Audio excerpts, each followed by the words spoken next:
Es momento de actualizar las noticias aquí en Francia 24. Esto es Contexto Global. Yo soy Juan Pupiales. Vamos a repasar los principales hechos del día. Titulares.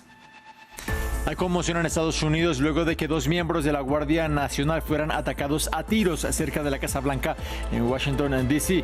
Los uniformados se encuentran en estado crítico, mientras que hay un sospechoso detenido y que se encuentra herido. Tenemos reporte. 44 muertos y cientos de desaparecidos es el balance que deja el voraz incendio que arrasó con un complejo de 2.000 viviendas en Hong Kong. Mientras las llamas continúan activas, a primeras horas del jueves, las autoridades anunciaron el arresto de 3 sospechosos.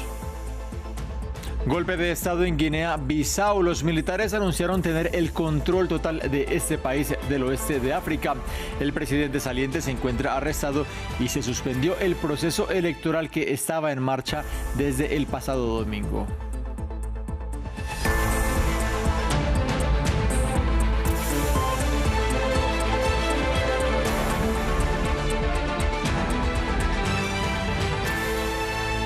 En Estados Unidos, la atención gira en torno a Washington, D.C., la capital, luego de que dos miembros de la Guardia Nacional fueran emboscados por un sujeto que abrió fuego.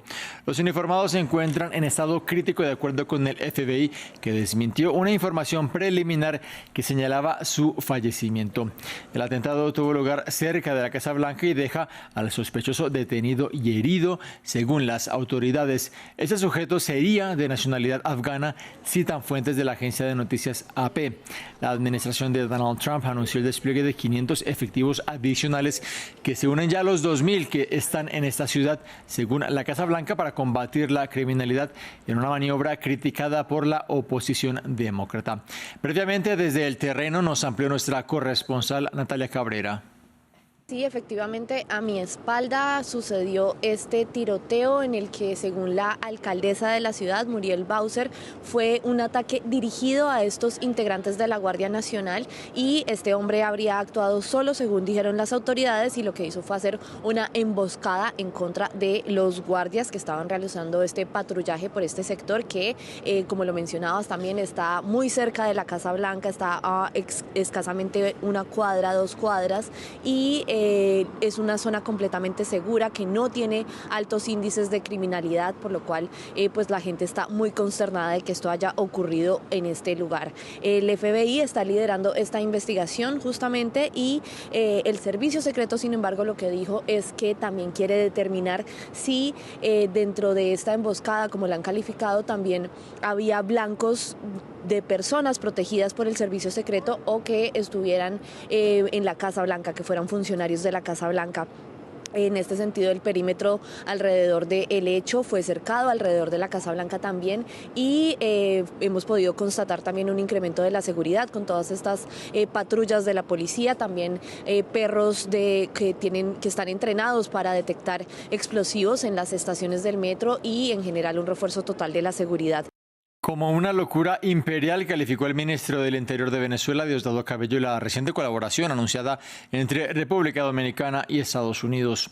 En el marco de su denominada operación contra el narcotráfico, el secretario de Guerra norteamericano Pete Hegseth visitó suelo dominicano y se reunió con el presidente Luis Abinader con el objetivo de ampliar la cooperación binacional en temas de seguridad. Anunciaron que Washington podrá usar de manera temporal el Aeropuerto Internacional de las Américas y espacios restringidos en la base aérea de San Isidro para apoyar su despliegue en el Caribe. Los bombardeos de Estados Unidos en aguas internacionales dejan al menos 80 muertos. La criminalidad no conoce fronteras, ya sea en los Estados Unidos de América y en Washington, D.C. o en el Caribe y en el hemisferio occidental. Vamos a perseguir a los narcoterroristas, no lo permitiremos. Nuestras fronteras estarán aseguradas, ya sea en la República Dominicana o en los Estados Unidos de América. Y esperamos trabajar con nuestros socios para lograrlo. El presidente Trump cree en un principio claro: la paz a través de la fuerza. Se consigue la paz siendo fuertes. Mientras tanto, el presidente Trump expresó su apoyo al candidato de derecha y magnate de la construcción, Nasri Asfura, de cara a las elecciones presidenciales de este domingo en Honduras, y ha asegurado que juntos van a combatir algo que bautizó como narcocomunismo. De hecho, el mandatario estadounidense declaró que ¿Podrá Maduro y los narcoterroristas hacerse con otro país? Ampliamos la previa electoral con nuestro enviado especial, Andrés Suárez Jaramillo. Honduras está en la recta final de las elecciones generales del próximo domingo 30 de noviembre con fuertes cuestionamientos y acusaciones entre los 3 de los 5 candidatos a la presidencia con reales opciones de ganar, esto de acuerdo con varios de los sondeos ya publicados. Hablamos de Richie Moncada, la candidata de izquierda que representa al Partido Libre del Oficialismo y quien sería la continuidad de la presidenta Xiomara Castro, y los candidatos de derecha que representan a la oposición, Narri Asfura del Partido Nacional y Salvador Narrala del Partido Liberal. El empate técnico entre estos 3 candidatos, aunado a las acusaciones cruzadas de fraude, han elevado la tensión del clima electoral. Por una parte, el pasado 29 de octubre, el fiscal general Joel Zelaya anunció la apertura de una investigación a la cúpula del Consejo Nacional Electoral por unos presuntos audios filtrados donde el oficialismo señala a la oposición de estar fraguando manipular el resultado de estos comicios. Por otra parte, sectores de la oposición y organismos anticorrupción critican que la presidenta Xiomara Castro haya ordenado a las Fuerzas Armadas custodiar antes, durante y después el material electoral. De manera que la OEA y la Unión Europea han expresado su preocupación y exhortan a que se celebren unos comicios libres de miedo y transparentes en un país históricamente golpeado por la corrupción, el narco y el crimen organizado. En Brasil, el presidente Luis Inácio Lula da Silva se pronunció al respecto de la confirmación ayer martes de la condena de 27 años contra su predecesor Jair Bolsonaro. El país suramericano dio una lección de democracia al mundo con este proceso, manifestó Lula. El jefe de gobierno dijo estar feliz, pero no por la encarcelación en sí, sino porque, según él, la nación demostró que tiene la madurez suficiente para ejercer la democracia en su pleno sentido. Recordemos que Bolsonaro fue hallado culpable de intentar un golpe de Estado luego de perder las elecciones en 2022. Más noticias de la región. Este miércoles la justicia peruana condenó a 14 años de cárcel al expresidente Martín Vizcarra tras hallarlo culpable de aceptar sobornos del gremio constructor a cambio de obras públicas cuando era gobernador de la región de Moquegua entre 2011 y 2014. El ex jefe de Estado afirmó que la condena no era sinónimo de justicia, sino que era una venganza. El informe lo tiene Hugo Caro Jiménez. La justicia peruana condena al expresidente Martín Vizcarra por corrupción.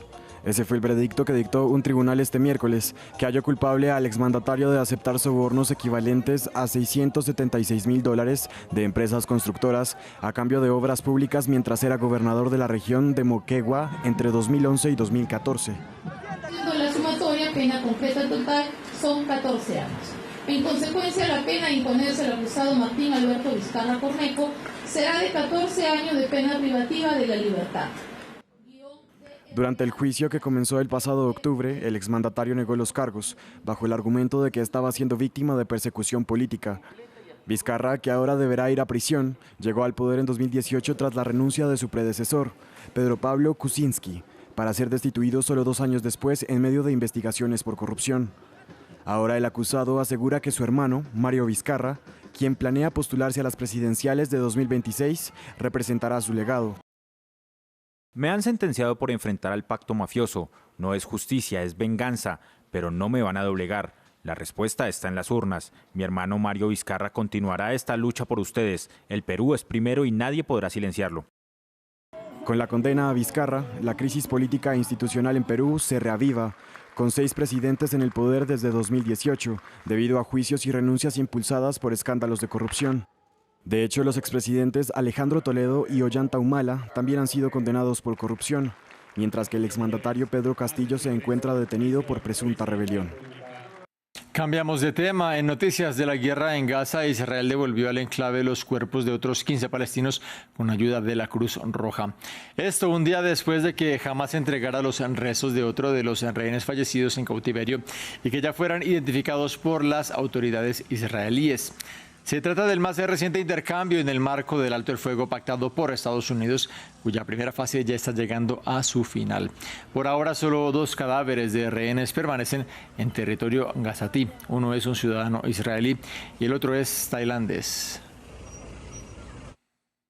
En Hong Kong ya es jueves y no se extinguen las llamas del voraz incendio que arrasó con un complejo de rascacielos con 2.000 apartamentos. La cifra de muertos asciende a 44 y los desaparecidos se cuentan por centenares. La conflagración sacudió al distrito norte de Tai Po, en la que es la peor tragedia de este tipo en décadas. En las últimas horas, la policía dio a conocer el arresto de 3 hombres en relación con el incidente después de que se hallara que unos materiales inflamables utilizados en una labor de mantenimiento favorecieron la expansión de las llamas. Descubrimos que uno de los edificios no se vio afectado por el incendio. Encontramos el poliestireno instalado fuera de la ventana de cada piso, cerca del vestíbulo del ascensor. Y todos saben que este material es inflamable, ¿verdad? Y podría agravar la propagación del incendio. Se sospecha que podría ser una de las causas del incendio y de su rápida propagación. La policía tiene motivos para creer que los responsables de la empresa en cuestión actuaron con negligencia grave, lo que provocó el accidente y la propagación incontrolable del incendio, lo que causó numerosas víctimas. Vamos a Guinea-Bissau, en África Occidental. Un grupo de altos mandos del ejército anunció que tomaron el control del país africano hasta nuevo aviso, días después de las elecciones presidenciales. Considerado un narcoestado por Naciones Unidas, Guinea-Bissau ha sido escenario de múltiples golpes de Estado e intentos también desde su independencia de Portugal en 1974. Veamos.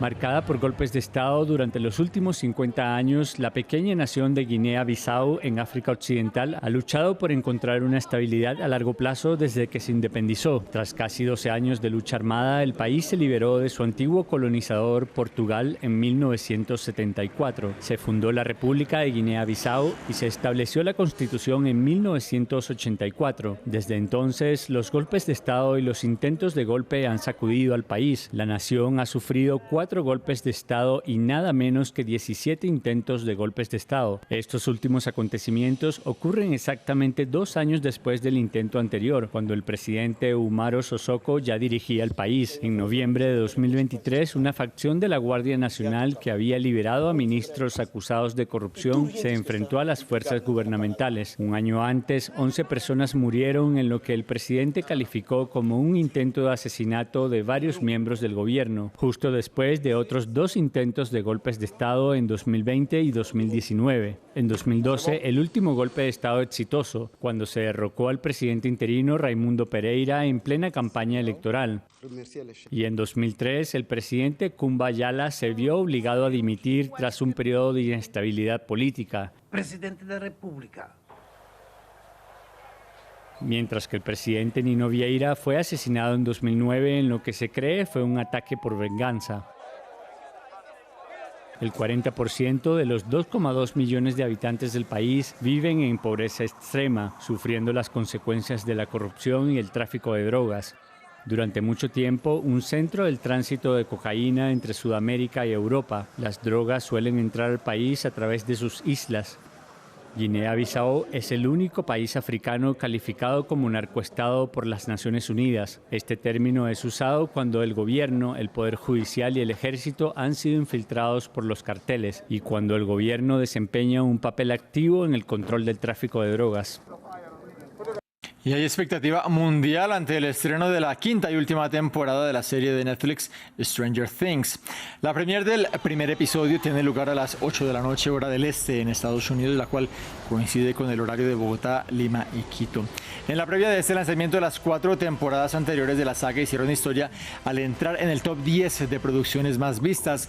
Será un estreno en 3 partes, este miércoles, el 25 de diciembre y también el 31 de diciembre, con un episodio final de 2 horas que se va a emitir también en salas de cine. Llegamos así al final de este informativo, pero los invito a que se queden aquí en la pantalla de France 24. Ya viene Paula Jiménez con Así es Asia.